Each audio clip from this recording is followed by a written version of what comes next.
안녕하세요, 요대지입니다. 바이오하자드 4 리메이크 엔딩 봤습니다. 이거 엔딩 보고 나면 신작 할 만한 게 딱히 없기도 해서 진짜 최대한 아껴가면서 슬슬 천천히 하려고 했거든요. 근데 이게 초반에도 재밌긴 한데 중반부 접어들면서부터 몰입감이 너무 심하게 좋아서 게임을 키면 멈출 수가 없습니다. 그래도 최대한 아껴가면서 한다고 했는데도 엔딩을 봐버렸네요, 결국엔.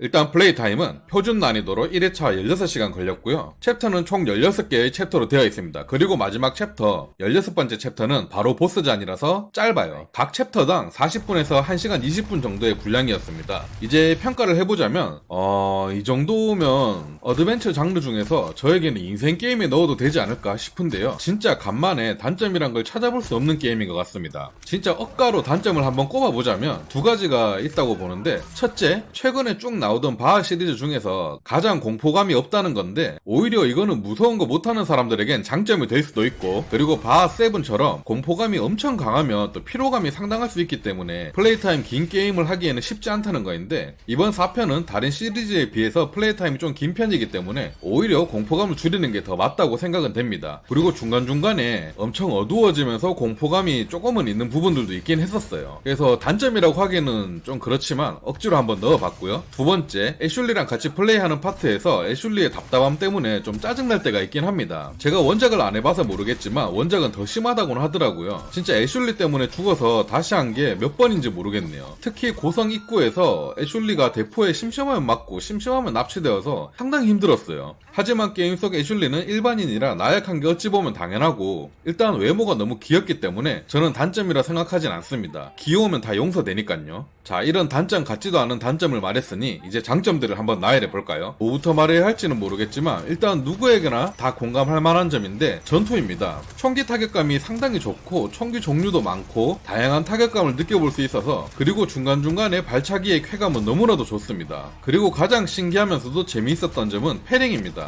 패링 난이도가 쉬운 편이라서 자주 사용할 수 있고, 패링과 처형신이 많은 편이라서 다른 게임에 비해서 나이프도 엄청 자주 쓰게 되고요. 나이프, 총기, 발차기 요 세 가지를 적절히 사용하게끔 만드는 그런 전투 시스템이 너무너무 재밌었습니다. 제가 웬만해서 어드벤처 게임은 스토리나 몰입감, 그래픽 요런 요소들로 주로 즐기는 편인데 이 게임은 여기에 전투까지 엄청나게 재밌어서 진짜 최고였다고 생각됩니다. 그리고 탄약들이 널널한 것 같으면서도 싸움 한번 과하게 하면은 많이 소진해버려서 이거 총알이랑 회복약 부족한 거 아닐까? 요런 느낌도 들게 되고, 또 부족할까 싶어서 은근히 관리하면서 신경 쓰면서 게임을 하게 된다는 점, 요런 점들도 스릴이 있어서 너무 좋았어요. 전작들에 비해서 가방이 넓어진 것도 좋았고요. 진짜 가방 크기가 크면 클수록 공포감이 줄어드는 것 같습니다. 총기 종류도 다양하고 총기를 커마하는 재미도 상당합니다. 총기를 업그레이드 할 때마다 막 사용해보고 싶어지고, 재장전 한번 할 때마다 여러 발이 한 번에 재장전 될 때 재미들이 은근히 쏠쏠했어요. 그리고 커마된 무기들을 판매할 때 커마된 가격까지 온전히 다 받을 수 있어서 새로운 무기로 바로 입문하기도 가능했고요. 그리고 또 별거 아닌데 보물 파밍, 저는 요게 은근히 재밌더라고요. 보석을 모으고 보물을 모아서 보물에 보석을 꽂아가면서 또 보너스 점수까지 노려서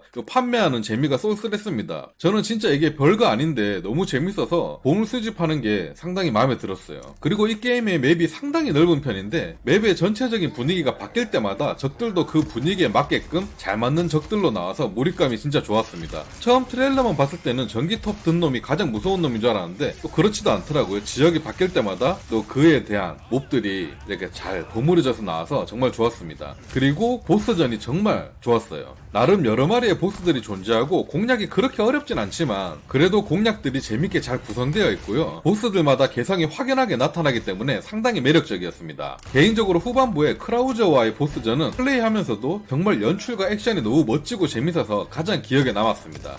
아무래도 다른 바하 시리즈에 비하면 액션이 많아서 그런지 난이도도 조금 더 어렵게 느껴졌어요. 아마 저는 하드코어 모드는 도전 못할 것 같습니다. 좀 어려워서. 표준 난이도가 제가 즐기기엔 딱인 것 같더라고요. 그리고 지금까지 제 설명만 들어보시면 완전 액션 어드벤처 게임 아니야? 라고 하시겠지만 막상 또 플레이 해보시면 바하만의 기본을 잊지 않았다 라고 느끼실 겁니다. 전체적인 플레이 방식은 스토리를 따라가며 방탈출하는 듯한 적절하게 연결되는 퍼즐 형식이 여전히 존재하며 공포감이 전작들에 비해 약하다는 거지, 그래도 기본적으로 기본적으로 분위기 자체는 엄청나게 고고하고 살벌하다는 거. 저희처럼 바하 덕후들이나 안 무섭지 공포 게임이란 걸 완전 처음 접해보신 분들에겐 이 정도도 충분히 공포감을 어느 정도는 느낄 거라고 예상됩니다. 여튼 바하 시리즈의 기본에 충실하면서도 재밌어야 될 요소들은 잘 집어서 흥미롭게 잘 만든 것 같아요. 개인적으로 올해 디아4도 나오고 스타필드도 나오겠지만 바하4 리메이크 충분히 고티 가능성 있다고 생각되고요. 일단 게임 임팩트로만 봤을 때는 디아4는 충분히 바를 수 있을 것 같아요. 스타필드 같은 녀석들은 일단 한글화부터 발표하면 생각해보도록 하겠습니다. 진짜 바하 시리즈는 앞으로 신작도 기대되지만 아직 리메이크 안 된 예전 작품들 제로, 1, 5, 6 이런 시리즈들도 차근차근 다 리메이크 해줬으면 좋겠습니다. 제가 항상 바하 시리즈 할인할 때 꼭 추천드리는데 매번 무섭다고 안 하기엔 너무 아까운 시리즈다, 한번 도전해보시라고 이렇게 추천드리는 편인데 이번 작은 솔직히 무서운 게 많이 빠졌기 때문에 꼭 한번 입문해보시길 적극 추천드립니다. 저에게는 인생 게임으로 등극된 게임입니다. 그럼 저도 오늘은 쉬고 내일부터는 또 2회차 플레이 조금씩 해봐야겠어요. 구독, 좋아요 부탁드리고 또 재밌는 영상으로 찾아뵙도록 하겠습니다. 감사합니다.